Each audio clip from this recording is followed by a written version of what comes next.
아마 곧 피기 시작할 것 같은 생각이 좀 들더라고요. 5년을 하다 왔어요. 나를 잘 잡았어요. 김치만을 잘 잡았어요. 자, 오늘은 그 풍경 시리즈의 마지막 그 Deathscape에서 죽음의 풍경이라는 그 이야기로 시간을 좀 가지려고 합니다. 이 죽음의 풍경, 이걸 이제 인터넷에 딱 치면 이렇게 나와요. 죽음의 개념적 풍경 혹은 그것을 둘러싼 문화적 관행. 죽음에 관한 집이나 이야기나 뭐 그런 것에 관한 이야기인데 그냥 우리가 언젠가 태어났으니까 언젠가 가는 거죠. 그래서 그냥 이렇게 그 죽음을 기념하기도 하고 죽음을 생각하기도 하고 죽음을 어떻게 받아들이는가 이런 거를 좀 한번 생각해보는 것도 의미가 있을 것 같다는 생각이 좀 들었습니다. 저 집은 그 제가 굉장히 좋아하는 건축가가 설계한 무덤입니다. 무덤. 그 베니스 근처에 있어요. 요새는 이제 저걸 길 찾기가 너무 구글 맵 같은 걸 보면 금방 찾지만은 제가 저기를 지도를 보고서 막 찾아다닐 때 굉장히 찾기가 좀 어려웠습니다. 이따가 나오니까 이 그림은 조금 이따가 다시 설명해 드리도록 하고, 여러분들이 그 제일 잘 아는 것 중에 하나가 타지마할, 인도에 있는 타지마할. 저 집의 주인은 사는 사람이 아니죠. 저 집의 주인은 죽은 사람입니다. 그 자기 와이프를 못 잊어가지고 기념하려고 그런 남자가 있을지 모르지만 하여튼 믿거나 말거나 자기 와이프를 기념하고 잊지 않기 위해서 저 어마어마한 집을 지었습니다. 저 집을 한번 잘 보세요. 인도 사람들도 굉장히 건축이 화려하기도 하고 디테일하고 기교적이고 굉장히 개념적인데 우리가 생각하고 있는 건축하고는 완전히 다릅니다. 어쨌든지. 그리고 오른쪽에 있는 그림은 그 마우솔레움이라고 해가지고 저것도 마찬가지로 죽은 자를 기념하기 위한 거죠.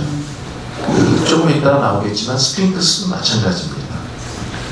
이거는 이제 워싱턴 알링턴 묘지에 있는 존 F 케네디의 묘입니다. 묘. 거기 가면은 저렇게 24시간 365일 일주일 내내 꺼지지 않는 불이 저렇게 타오르고 있습니다. 저걸 이제 죽음을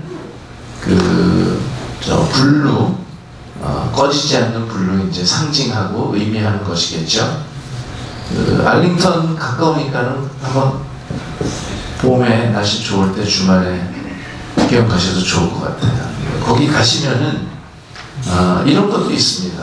이거는 이제 왼쪽에 있는 그림은 존 F 케네디의 묘고, 오른쪽은 로버트 케네디 자기 동생을 포함한 많은 사람들이 또 죽었지만 거기는 어떻게 돼 있냐면은 수조가 있어요. 수조, 물. 그래서 불로 죽음을 의미하고 상징하고 기념하기도 하지만 물로 기념하고 상징하기도 해요. 이렇게 되어 있습니다. 그리고 그 안에 좀 들어가면은 콜럼바리움이라고 해서 납골당이 있습니다. 납골당. 그래서 이렇게 설계가 되어 있고 납골당 가운데 저렇게 분수, 물로 삶과 죽음을 연결하는 그런 매체라고 그래야 되나? 그런 거를 의미하기도 하죠.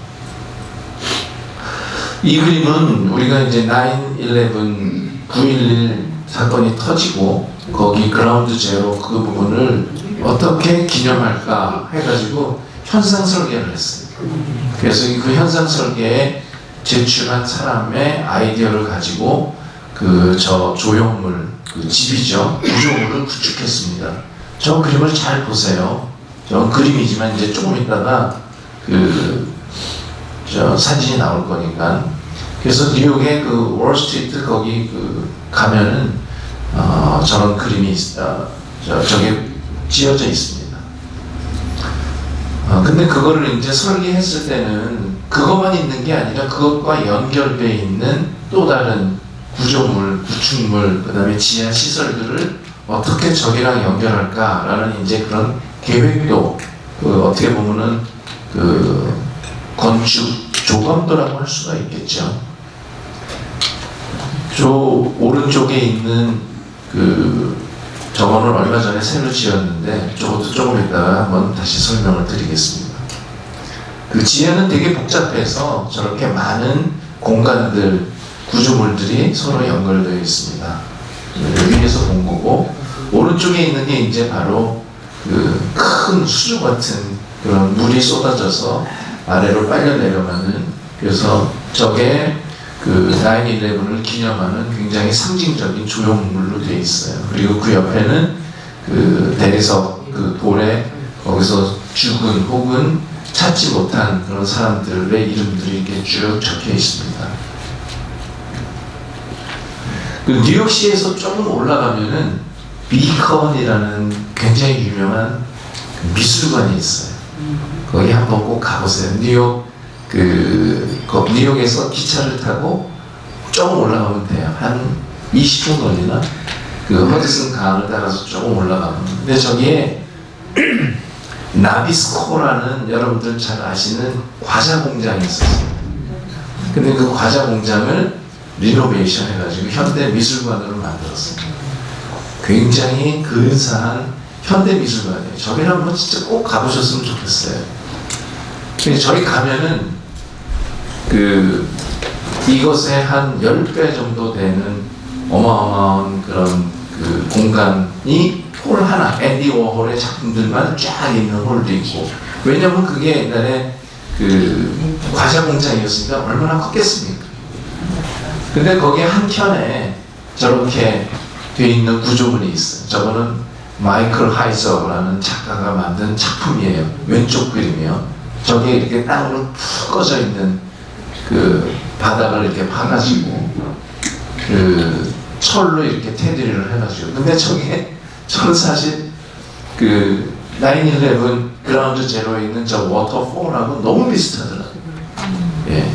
여러분들 저기 디아 비컨 미술관에 가시기가 좀 부담스럽다. 그러면 포토맥에 있는 글랜스턴 뮤지엄이라고 있습니다. 제가 몇 번 말씀드렸죠. 최 선생님 아시죠? 가보셨죠? 예.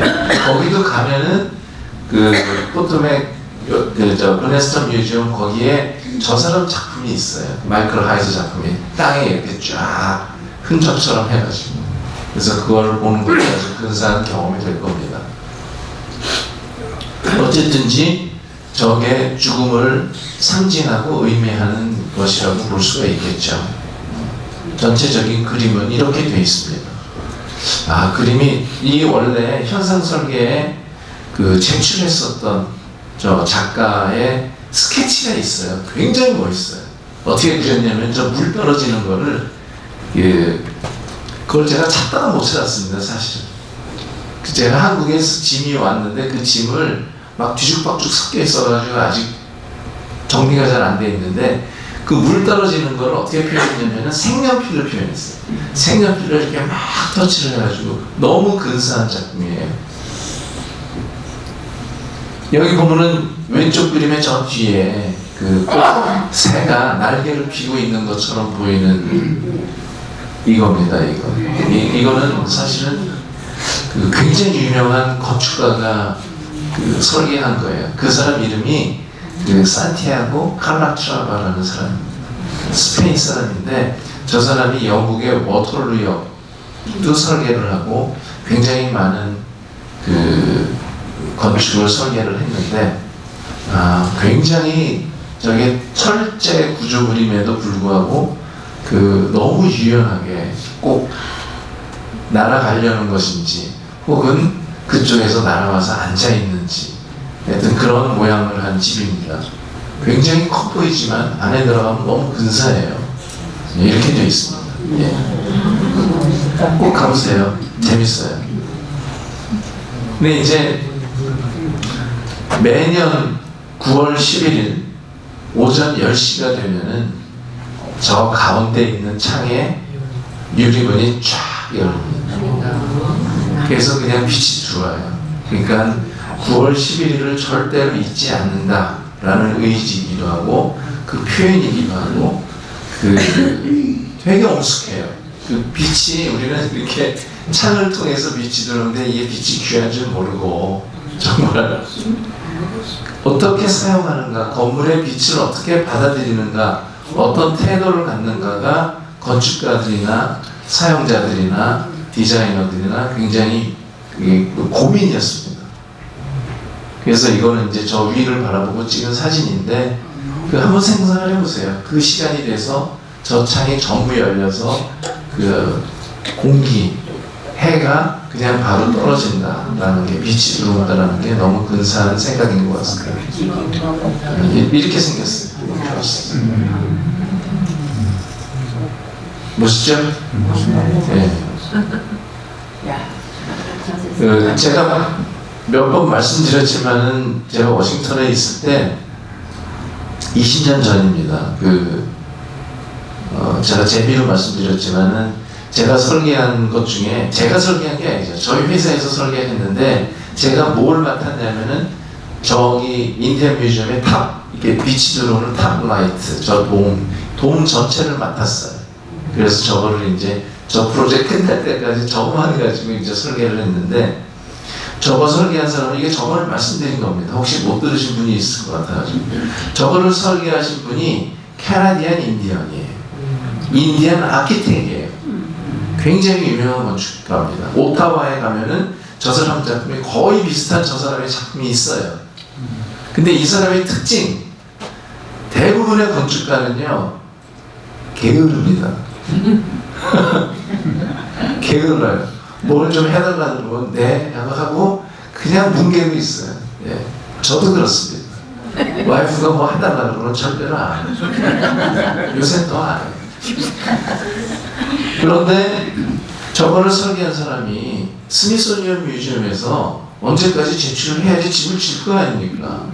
그래서 계속 해달라 했는데 그 사람이라고 저는 얘기했지만은 스미소니언 입장에서 보면 그놈이 이게 설계를 납품을 안 하는 거예요. 그래서 할 수가 없이 참다가 잘랐어. 네. 그래가지고 저희 회사에서 저거를 받아가지고 그 사람 작품을 설계를 했습니다. 너무 희한한 경험이에요. 그래서 그 당시에 건축 책, 아키텍처럴 레코드 같은 그런 책을 보면은 그 사건에 대한 그런 기사들이 굉장히 많이 나와 있어요. 야, 그렇다고 자르냐? 뭐 이런 글들 있잖아요. 이거는 뭐 정치적인 음모가 있다, 뭐 이런 거. 저는 저 맨 윗부분에 빛이 들어오는 부분이 인디안들이 굉장히 중요합니다. 이 미국에 사는 아메리칸 인디언 뮤지엄이거든요. 아메리칸 인디언들이 그 빛을 어떻게 받아들이고 빛이 그 각도나 그런 것이 굉장히 중요해요. 그래서 될 수 있으면은 그 빛이 훼손되지 않고 그림자가 안 지고 빛을 받아들이려면은 그 부재들을 굉장히 얇게 만들어야 되거든요. 힘은 받지만, 강도는 지탱하지만 그 부재를 얇게 해야지 그림자라던가 빛이 많이 들어와요. 그래서 제가 이걸 설계하고 저는 한국으로 튀었습니다. 그래가지고 한국에 20년 동안 살다가 2021년에 저는 이제 다시 돌아왔습니다. 그런데 그때 제가 튀었을 때 2년 지나고 난 다음에 저희 동료가 보내준 사진이에요. 이거 저번에 말씀드렸어요. 네. 그래서 야, 네가 설계한 거 이렇게 해가지고 다 치웠다. 뚜껑을 덮었다. 맨 오른쪽에 보면은 마지막 뚜껑 그렇게 해가지고 딱 덮었습니다. 어쨌든지 죽음하고 빛하고는 굉장히 밀접한 관계가 있습니다. 이거는 이제 아까 말씀드린 이집트에 있는 피라미드입니다. 이 가자 지구에 있는 피라미드는 3개가 있어요. 하나가 아니라. 그런데 다 향이 정남향입니다. 저기 보면은 저기 끝에, 왼쪽 그림의 끝에 N이라고 했죠. 이 북쪽. 예. 근데 남쪽으로 되어 있습니다. 우리들이 지금 보고 있는 지도는 모든 지도가 이게 프린트되어 있는 지도가 위가 북쪽입니다. 그런데 호주는 위가 남쪽이에요. 호주는 그래서 호주에서 지도를 보면 너무 이상해요. 세계 지도가.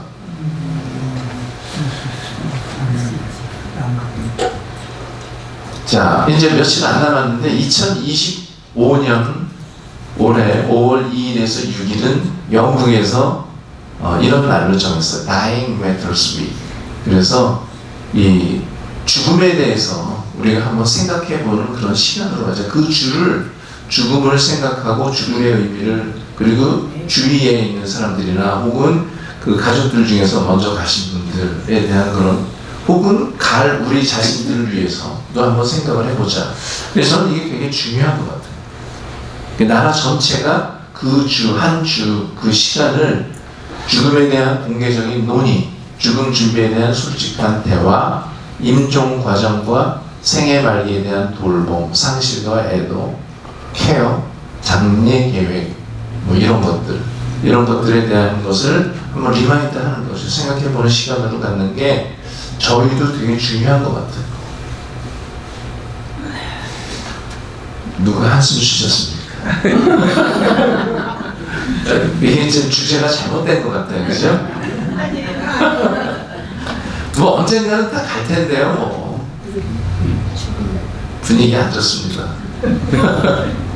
자, 침울한 분위기 속에서 다시 이어가겠습니다. 이 사람 굉장히 유명한 사람이고 한국에서도 이 사람 책이 이제 번역돼 나왔어요.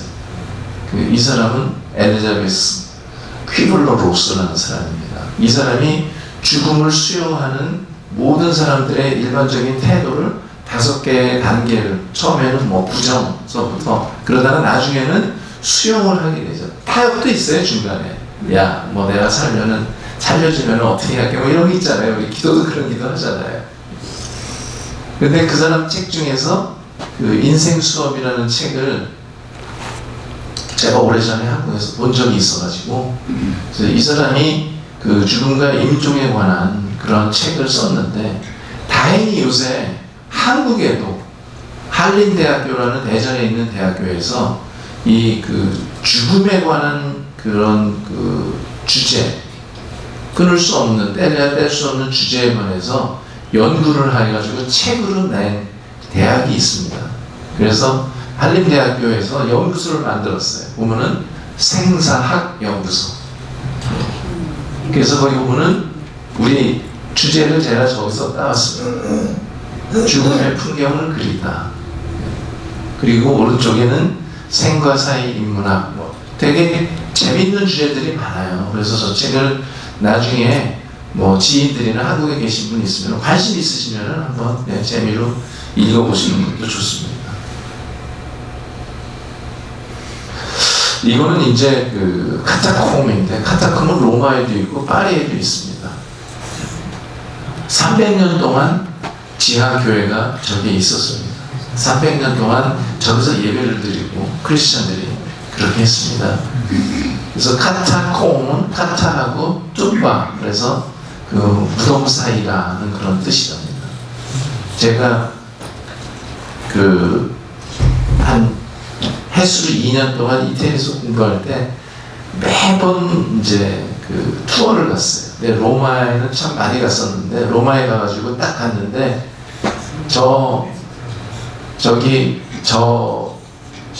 돼 있는 저 오른쪽에 그림에 저게 세칠리아라는 사람인데 성녀라고 합니다. 성녀. 캐톨릭에서는 이제 저 사람이 성녀가 됐어요. 근데 저기에서 죽음을 맞이했는데, 그리고 나서 이제 저기서 나오면은 거기 뮤지엄 샵에서 저걸 팔아요. 그래서 저거 조그만 걸 하나 사왔어요. 너무 감동적이었어요. 저기 이렇게 돼 있습니다. 그래서 손이 저렇게 돼 있죠. 저렇게 실제로 돌아가셨을 때 저렇게 돼 있었대요. 저렇게 저게 이제 그 삼위일체 한 분이신 삼위일체이신 그 하나님 크리스천이기 때문에 이제 그렇게 기념하고 저렇게 하고 돌아가셨는데 여기 목에 이제 칼로 베인 자국이 이렇게 있어요. 그대로 있어요. 저분이 그래서 가톨릭에서는 저 사람 이름을 따라서 저분을 음악의 그 성녀라고 해가지고 로마에 가면은 조수미가 나오는 음악학교 이름이 산타 세칠리아 음악원입니다.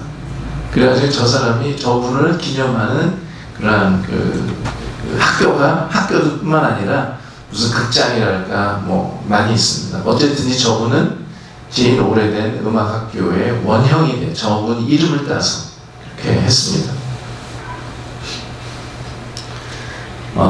음악 좋아하시는 분들 중에서는 가브리엘 포레의 레퀴엠을 참 좋아하실 거예요. 저도 레퀴엠 중에서는 이 가브리엘 포레의 레퀴엠을 참 좋아해요.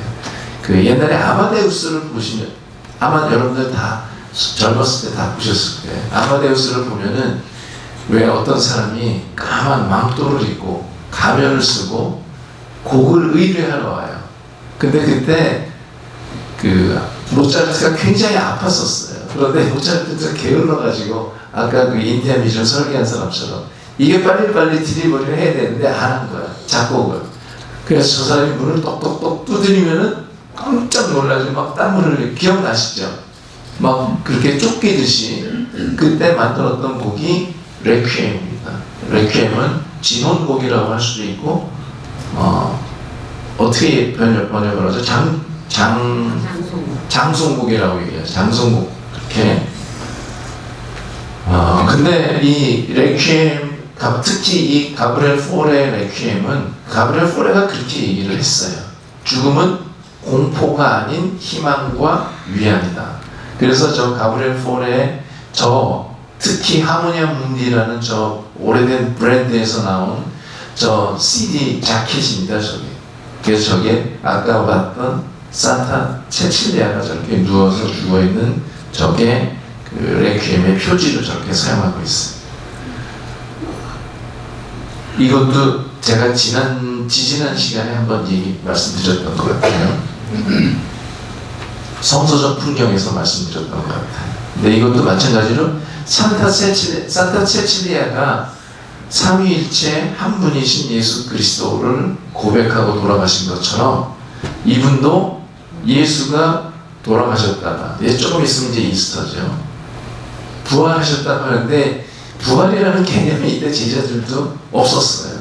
여러분 다 아시겠지만 그래서 부활한 예수님이 삼위일체이신 하나님 가운데 한 분인 성자라는 것을 저 왼손 마음속 깊이 고백하고 있죠. 이 그림은 오이겐 베르낭이라는 사람, 벨기에 사람인데 근데 저기 보면은 성묘로 달려가는 베드로와 요한. 제가 지난번에도 말씀드린 것 같은데 누가 베드로 같은가요?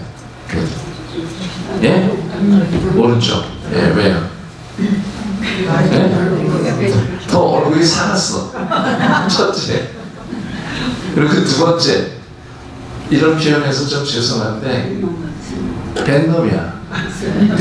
저 사람들 어부잖아요. 어부. 그러니까 옛날에 배에서 여기 혹시 어부 안 계시죠?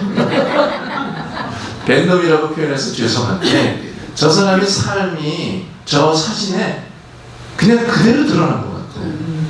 저 사람이 어떻게 살아왔는가. 우리는 보통 성경에서 베드로전서, 베드로후서, 베드로라 그러면 굉장히 막 진짜 근엄한 옷을 입고 그런 사람 같은데 그냥 벤놈입니다. 그래서 저 사람이 정말 묘사를 잘했어요. 어떻게 살아왔는지가. 그런데 예수님의 돌아가신 그 시신이 없어졌다는 거에 너무너무 놀란 거예요. 그래서 그냥 막 자다가 깨가지고 경황 중에 황망한 가운데 달려가고 있는 저 그림이 너무너무 생생하게 그 묘사가 되어 있는 것 같아요. 저는 그랬습니다.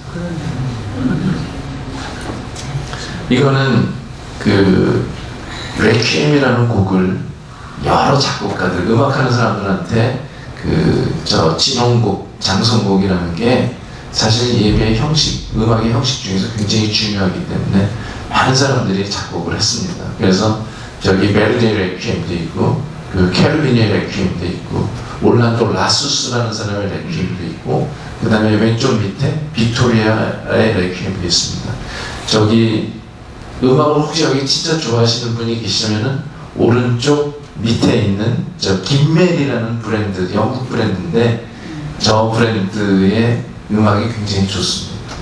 저기 보면은 연주자가 타울리스 스칼라스라는 사람들인데 이 사람들이 너무 오래된 그 정말 고리타분한 교회 음악만 연주를 하다 보니까 돈이 안 되니까는 이 레이블에서 이 사람들 음반을 내주질 않았어. 그래서 저 열받아가지고 저기 탈리스 스칼라스에 지휘하는 사람이 음반 회사를 만들었습니다. 그게 김멜이에요. 굉장히 좋아요. 정말 너무너무 훌륭하고 좋습니다. 모차르트 레퀴엠, 그 다음에 브람스도 있고 도보르작도 있고 우리가 아는 웬만한 사람들은 다 레퀴엠을 작곡을 했어요. 그런데 저는 포레의 레퀴엠 중에서 제일 좋아하는 게 저 미셸 코르보라는 사람이 연주한 저 판을 제일 좋아합니다. 혹시 기회가 되시면 저를 기억해 주셨다가 도서관이나 어디서 한번 들어보세요. 저 사람이 스위스 사람인데 그 어린이 합창단이 노래를 불러요. 그러니까는 되게 우리가 그 합창단이라고 하면 여러분들 혹시 교회나 미사 하시는 분들 되게 어른들이 하는데 이미 소리가 어른들은 이제 이런 표현 자꾸 쓰면 안 되는데 이게 같잖아요 맛이. 그런데 맞죠? 예, 맞습니다. 성대도 늙으니까. 예, 그런데 정말 어린 아이들을 모아가지고 특히 죄송한데 여자는 빼고 남자들 그 보이소프라노까지는 아니지만은 근데 정말 너무 아름다워. 정말 뭐라 그럴까 그 천상에서 내려온 소리 같은 그런 소리가 들려요. 정말 아름다워. 저거를 한번 꼭 저 엘라토라는 브랜드는 프랑스 브랜드입니다. 레이블이에요. 기억해 두세요. 전화 바꿔갈까요? 왼쪽에 있는 그림은 몇 번 보여드린 것처럼 포토맥에 있는 글랜스톤 뮤지엄입니다. 저기 글랜스톤이 이름이 왜 지어졌냐면 그 지역 이름이 글렌이라는 도로가 있는데 거기에 그 채석장이 있어요. 돌이 많이 나와요. 그래서 그 사람이 그냥 그 뮤지엄 이름을 글랜스톤이라고 했어요. 그때도 말씀드린 것처럼 이건 여러분들 아마 2번 보시는 겁니다. 저기 가면은 저게 이제 메인 그 뮤지엄 건물인데 그 가운데 이렇게 연못이 있어요. 수조. 물이 굉장히 맑은 수조가 있는데 저 글랜스톤 그 뮤지엄의 홈페이지에 들어가지고 이렇게 글을 읽으면은 저 아이디어를 어디에서 저 풍경을 촬영해 왔냐? 바로 오른쪽에 있는 브리온 톰브. 톰바를 해요. 이태리 말은 톰바. 그 무덤에서 저 디자인을 자기네가 촬영해 왔다. 너무 좋아서. 근데 이 브리온 톰브라는 이것은 브리온이라는 패밀리가 그 시에서 운영하는 그 무덤 그것의 한쪽을 자기네가 사가지고 자기 패밀리의 무덤으로 만들었어요. 좀 이따 보여드릴게요. 근데 그거를 설계한 사람이 굉장히 유명한 사람입니다. 생긴 것도 진짜 아주 희한하게 생겼어요. 특히 코가 매부리 코가 이 사람이 카를로 스카르파라고 합니다. 카를로 스카르파. 이 사람은 모든 디자인을 할 때 창 만들 때 디자인을 11개를 만들어요. 11개. 11이라는 숫자를 굉장히 좋아해요. 왜 좋아하느냐? 굉장히 특이해요. 특이하게 생겼죠? 네. 베니스에서 베니스 건축대학을 나왔습니다. 왜 11개를 좋아하느냐? 자기 이름을 쉬어보세요. 시카를로. 하나, 둘, 셋, 넷, 다섯, 여섯, 일곱, 여덟, 아홉, 열. 그래서 11개를 디자인할 때, 뭐, 집 질 때 창문이 11개야. 하여튼, 되게 좀 이따 이제 이 사람이 얼마나 죽고 나서도 희한하게 죽었습니다. 다시 말씀드리면 모든 건축가는 저렇게 동그란 안경을 좋아해요. 저도 건축하니까 동그란 안경을 좋아합니다. 자, 이게 이제 하늘에서 본 저게 이제 그 가운데 이렇게 많이 있는 것들이 이제 시의 시의 묘지고, 왼쪽에 이렇게 되어 있는 게 그 브리온 패밀리의 묘예요. 근데 묘를 저렇게 디자인을 왜 했을까? 여기서 보면은 그 가운데 연못 있고 연꽃이 정말 너무너무 근사하게 폈죠. 그 다음에 저기 보면은 원이 두 개가 있어요. 원이 두 개. 저기 하나는 원 주위에 이렇게 파란 타일이 붙여져 있고, 다른 쪽은 빨간 타일이 붙여져 있어요. 하나는 삶이고 또 하나는 죽음입니다. 예. 그래서 저게 사실은 우리가 얘기하는 듀얼리티, 쌍성이라고 해요. 쌍성. 두 개가 이제 삶과 죽음은 뗄 수가 없기 때문에 그 두 개를 저렇게 강조해서 저렇게 만들었어요. 너무 생각이. 근데 이 사람이 저게 그냥 뚝딱 해가지고 어디서 나온 게 아닙니다. 이거는 흑백 사진으로 제가 좀 장엄하게 보이려고 했는데, 저 연못에 저렇게 가운데 들어가면은 그 뚜껑이 있는 파밀리온 같은 게 다 있습니다. 이렇게 생겼어요. 이게 뭘 의미하느냐? 보통 이렇게 만들면은 저 칼럼, 저 다리가 어디에 있습니까? 시멘트에 붙어 있을 거 아니에요. 근데 저 다리가, 저 사람은 물속에 있어요. 물속에. 물속에? 네, 물속에. 저기에 보이는 저 나무로 만든 게 관입니다. 네. 그리고 4명이 관을 들고 가는 거예요. 네. 아니, 성축하고 그렇지 않아요. 너무 근사하고 너무 아름다워요. 회장님 마음에 드세요?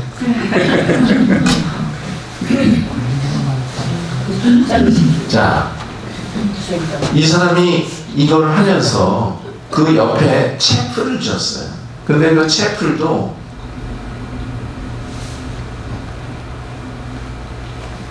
콘크리트를 만든, 돌을 붙여서 콘크리트를 만든 문인데 모서리에 있는 문이거든요. 문이 이렇게 열려요. 힌지가 이렇게 있어가지고 문이 이렇게 열려요. 근데 저 문 보면은 어떤 문양이 있습니까? 두 개의 원이 이렇게 되어 있는 거. 어디서 많이 본 것 같지 않아요? 특히 일본에 가면은 그 일본 온천, 일본에 가면은 저런 가문들의 문양들이 많이 있잖아요. 저 사람이 어디서 돌아가셨냐? 일본의 센다이에서 돌아가셨습니다. 일본 센다이에 갔다가 어디 건물에서 떨어져가지고, 그래가지고 11일 동안 살아있었대. 11일 동안. 진짜 이렇게 써있어요. 예. 자, 여기 보면은 그 묘섬 한쪽에 저렇게 콘크리트로 저게 무슨 글자, 한문으로 뭡니까? 그렇죠. 우리 최 박사님 금방 다 아시네. 저기 기쁜 희자를 저렇게 만들었어요. 저 사람이 이태리 사람, 베니스 사람인데. 그리고 저 채플 안에 가면은 저게 문이 있어요. 저게 일본에 우리가 얘기하는 그런 창호지 갈라져, 한지 갈라져 있는 그런 창, 그렇게 돼 있고, 저기에 문양도 이렇게 굉장히 비슷하죠. 자, 이게 이제 채플 안에 있는 십자가인데, 여기서 잘 안 보이는데, 십자가는 어떻게 했냐면은, 이게 세로랑 가로가 돼 있는 십자가를 만든 게 아니라, 십자가 여기에 이렇게 세로가 있으면 멀리 떨어져서 가로가 있어요. 이게 붙어 있는 게 아니에요. 네. 어쨌든. 그런데 저렇게, 저기 이렇게 자갈자갈 한 게 다 콘크리트를 한 겁니다. 저 콘크리트, 여기 지금 혹시 NGD, 노가다 출신 계실지 모르겠지만은, 자갈자갈 그거를 콘크리트를 하려면요, 일본말로 가다와크라고 그래요. 가다와크. 이 콘크리트 폼을 다 이렇게 만들어가지고 그렇게 하고 콘크리트를 부어야 돼요. 그 다음에 구동을 이제 떼어내면 저렇게 나오는 거죠. 탁본처럼. 굉장히 어려운 작업이, 이거 아마 목수가 이거 하고 죽었을 것 같아요. 그런 생각이. 자, 거기 보면은 아까 이렇게 동그란 우리 담에 있었던 두 개의 삶과 죽음을 상징하는 그런 게 있고, 그 다음에 그 바깥쪽으로 연못하고 연결되어 있는 저 뒤에 보이는 이렇게 생긴 묘가 저 무덤의 주인, 패밀리, 브리온 그분의 부부의 묘가 있어요. 거기는 또 어떻게 되어 있냐면, 그것도 사진을 가져오고 그랬다. 관이 석관인데 그 돌을 자라자라 성격이 나오는 거죠. 예. 근데 거기 보면은 여기도 쌍성 두 개가 있어요. 그래서 저기서 물이 샘솟아 가지고 연못으로 가는 거예요. 그러니까는 저게 생명의 근원인 물이 나중에 그런 여정을 지나서 그래서 커다란 연못으로 흘러 들어간다라는 그런 의미를 상징하고 있는 거죠. 근데 재밌는 거는 제가 여기 갔을 때, 여기 제가 2번 갔었는데, 이게 이제 저쪽 그 관을 들고 가는 파빌리언으로 가는 통로인데, 저기에 못 들어가요, 보통 때. 왜 못 들어가냐면 문이 있습니다. 문이 어떻게 있냐? 바닥에서 문이 쫙 올라가요. 문을 이렇게 끄집어서 쫙. 쇠창살, 감옥 같은 그런 문이. 그래서 거기를 통과하지 않으면 갈 수가 없습니다.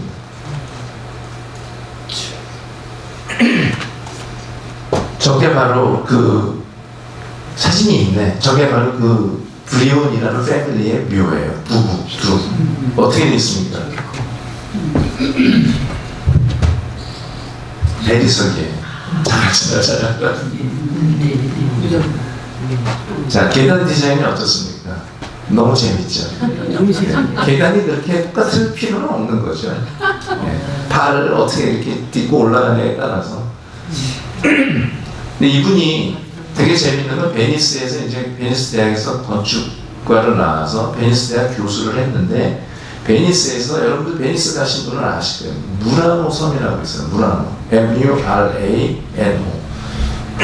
거기 가면 유리공간들이 굉장히 많아요. 유리공간들. 근데 이분이 거기에서 오랫동안 일을 했어요. 대학 다니면서도 일을 하고, 죄송합니다.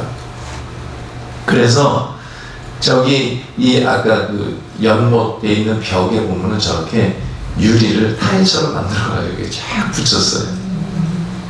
너무 이게 뭐라 감성이 너무너무 대단하죠. 끝내야 돼요? 아니, 그렇네.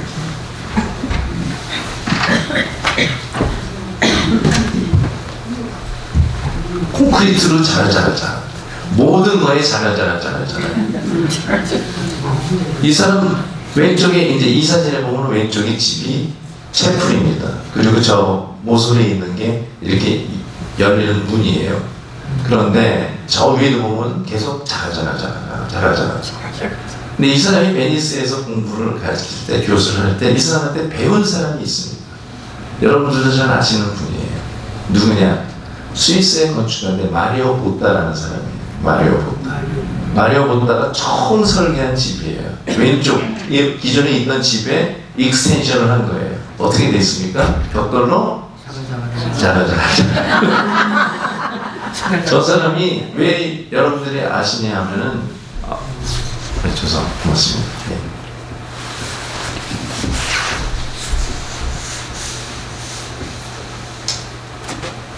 그 한국에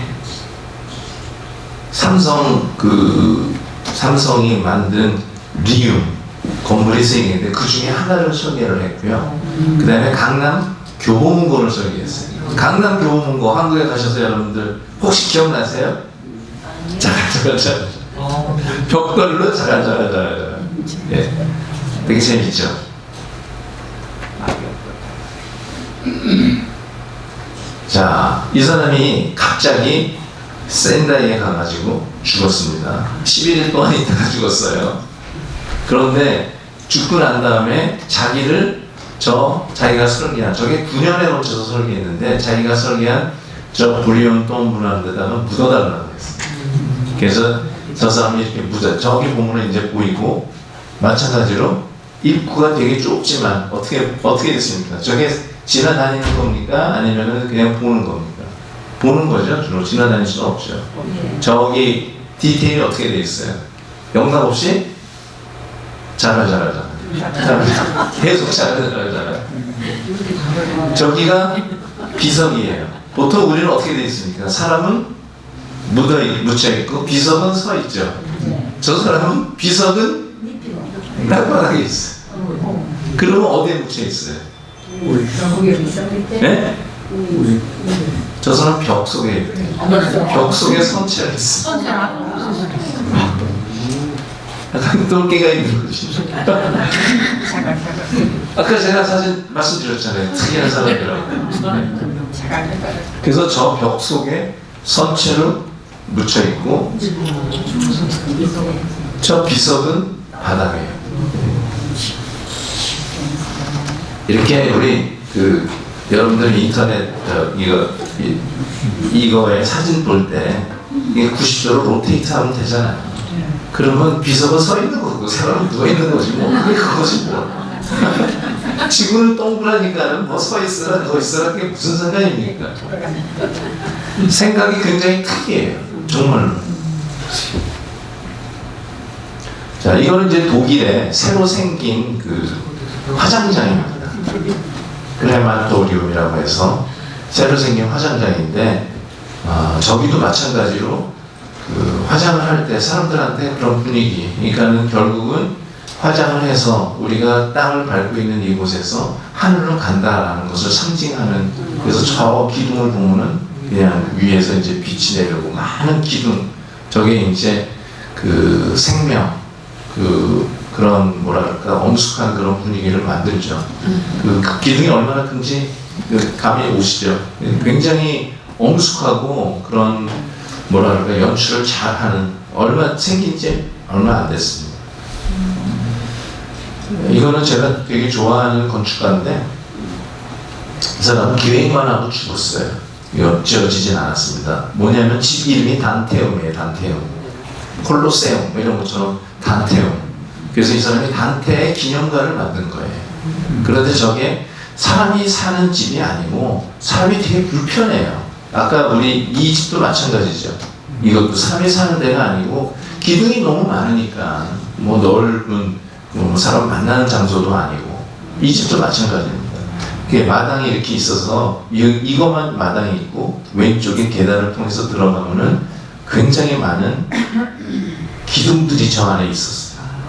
어쨌든 이건 이제 베니스의 베니스 사람들은 죽으면은 섬 하나를 무덤으로 만들었어요. 묘지로 섬 하나를. 그게 어디냐면은 산 미켈레 세미트리죠. 그래서 저기는 사람들 어떻게 얘기하면 슬리핑 가든이라고 얘기해요. 저기 지금 빨갛게 칠한 데 있죠. 저기 보이시죠? 저기가 바로 그 섬 무덤입니다. 이렇게 생겼어요. 이렇게 생겼는데 여기를 이제 확장을 해야 돼요. 근데 저기가 이제 인공으로 만든 도시고 섬이잖아요. 그래서 저거를 어떤 건축가한테 의뢰를 했습니다. 되게 유명한 건축가예요. 여러분도 아실 겁니다. 이제 사진을 보시면 어느 부분이냐면은 이 부분을 이제 익스텐션 하려고 설계를 맡겼어요. 그래서 그분이 설계를 해서 지어졌습니다. 여기죠? 이렇게 지어졌습니다. 아까 단테움이나 뭐 그런 거랑 너무 비슷하죠. 저기 이제 화장이 아니라 뭐랄까 낙골당처럼 되어 있기 때문에. 근데 저걸 설계한 사람이 데이비 치퍼필드라고 영국의 건축가인데, 이게 어디 있는 건물이냐? 아모레 퍼시픽, 용산에 있는 아모레 퍼시픽 본사예요. 저게 되게 멋있죠? 용산에 가시면 볼 수 있습니다. 한국 가시면 꼭 가보세요. 용산. 오사카에 가면 오사카 근처에, 오사카 여기 게이라고 돼 있죠. 일본말로 사카이라고 해요. 사카이. 오사카에 있는 사카이는 아주 조그만 도시인데, 저기에 가면은 저게 전방후원분이라는 저게 일본 특유의 묘지입니다. 묘지. 전방. 앞에는 네모나코, 뒤에는 원이죠. 저걸 영어로는 키홀이라고 해요. 키홀. 이렇게 우리 집 문 들어갈 때 이렇게 키홀을 하잖아요. 그게 무덤의 형식이에요. 규모를 보세요. 어마어마하죠. 제가 한국에 구석기 유적지가 발굴이 돼가지고 그것 때문에